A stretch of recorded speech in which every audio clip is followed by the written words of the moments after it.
Today we're going to be giving you a closer look at this 4K Wi-Fi sports action camera from Vmotal, and this one is waterproof. Alright, so here's all the accessories that you get with the cam. The small cam that is, you know, similar to a GoPro? GoPro, thank you. Similar to a GoPro in size. It's really small, fits the palm of your hand. You know, has a screen on the back, unlike the GoPros, which is kind of nice. But really small, easy to use. And then the accessories that it comes with basically all of this, but it's two main things. It's a bike mount and a helmet mount. And then these are the accessories that go with it so that you can make it work. Whether you want it on the side or, you know, however you want to make it work, these are the accessories that go onto these, the bike mount and the helmet mount, to straighten out your camera, however you want to use it. And then you have a power cable, which is a micro USB, which is nice because usually everybody has a micro USB sitting around a house. So if you lose this cable, it's not going to be that bad of a problem. Okay, so on the camera itself, it's got an internal battery, so one that you do not take out. Okay, so that is a downfall. So if that battery dies and is no longer usable, you are out of luck. But with that, it is sealed in there, which makes this camera waterproof in its own. So you don't need a case like many other cameras. You can just take this in the water and it is fine. It is waterproof. And we did that today in the pool, and I've got some pictures and videos that will attach to this so that you can see the quality of the videos. So show the one thing that you do need to adjust when you take it in the water. I will. So on the side here is your panel that you'll just clip up, and then this pops off, and this is where you'll get to your micro SD card, which I have in there already. There is a micro USB for HDMI output. You've got one of those, the HDMI there, and then that is your charging cable there, and there is a reset button in there just in case you want to reset the factory defaults. On the front, obviously, is your lens. On the back, you have your screen, and then on the top, you've got your power button and the button you press to take your picture or video. Here's your settings button, and over here is your Wi-Fi button. And this is your speaker. Now this is what you need to remember to do when you take it in the pool. Not only have this on, which I'll put back on right now, because if you don't have this on and you go into the pool or the ocean or anywhere, it will get water in there. So you got to clip that on. Over here, when this is open, this is your mic. When that's open, it will record sound. But if you want to take it in the water, you need to close that. And what you do is you take a coin or anything that's slim, and you just screw this to where it just screws shut. And that closes the microphone and the hole for the water to get in, and then it becomes completely solid. If you forget to do that and take that in the water, water will get in and it will ruin this. So you got to remember to do that. But that's easier than putting on a big old plastic case and making sure it's sealed. And yeah, so you just got to remember to do that. That's the only thing. But like I said, it's really easy. You just unscrew it, and then once it's loose, mic is on. When it's tight in there, screwed in, mic is closed. It will not record sound. Okay, so to turn it on, you just hold in the power button.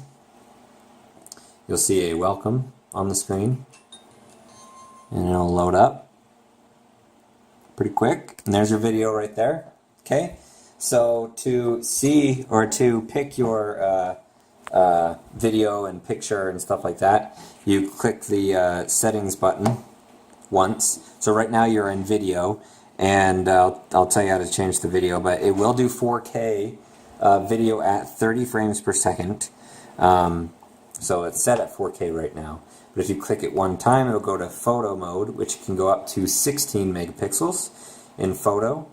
And then if you click it one more time, that'll do slow motion, which is pretty cool. So this will do slow motion in 1080p at 60 frames per second, or 90 frames per second at 720p. If you click settings one more time, you actually go into the settings. Or no, sorry. This will take you to view the pictures and the photos that you've already taken. To cycle through those, you would click the Wi-Fi button, that's your cycle button. And that'll cycle through the pictures and the videos that you have on here. Okay, to play, if it's a video, to play it, you would hit the snapshot button or the power button. Just press it once and it'll play the video. Okay, to actually get to the settings where I was saying before, hit the settings button one more time and you'll go into the settings mode. To select, you have a menu up at the top, and to start selecting, like I said, the Wi-Fi button is your select button and scroll button. So if you click that, you'll start going through. Oh, let's see here. You got to hit the power button once to initiate the settings menu, and then you can scroll through using your Wi-Fi button. And you can change your video resolution. It'll do 4K, 3.2, 2.7, 1080, and then 720 at different frames per second, obvious. You can turn on and off the recording sound. You could do time-lapse, loop recording, slow motion. That's where you change it to the 720, 90 frames per second. To select, you would hit the power button again, that's your select button, and to cycle through obviously is your Wi-Fi, and to select again whatever you want, you would hit the power button. And then the settings button will cycle to the next menu. Photo resolutions, like I said, you can do up to 16 megapixel, and then you can do a drama shot as well, timed, and an auto shot. Yeah, you can do your exposure, your image rotation. You can do a driving mode as well, and your white balance, and you can do your date and time, and you can have that imprinted onto your photos and videos as well, so that you never forget when and you know what time you took those videos and photos, which is kind of nice. And then to get out of this, you just go to the exit, press the power button, and you're back to your videos, and you can cycle through again. The other thing that this does have is, like I've been saying, the Wi-Fi button. Wi-Fi button turns this into a Wi-Fi hotspot, so you don't need to constantly be taking out that micro SD card to put in your computer or your phone to take those videos out. There is an application that you can grab on the Play Store and on the Apple Store. It's called Sport Cam. And in the user manual, which it does come with, it will show you how to get around that, but it's pretty simple to download that onto your device, connect it to the Wi-Fi. Once you hit that Wi-Fi button, it'll turn on Wi-Fi. It'll give you the Wi-Fi SSID and the password. You just connect to that with your app, with your phone, open up the application, and you can view and download the pictures right from the camera, so you never have to take out that SD card if you don't want to.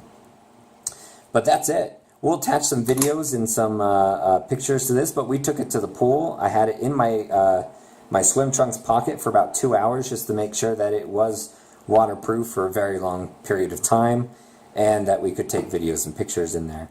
And it's been perfectly fine. Obviously, you can see the camera is still working. So good. Take some good pictures, as you'll see, and some good video as we'll attach as well.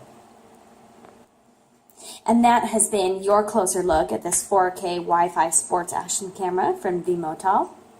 And this one does not come with the SD card that you will need in order to use the camera.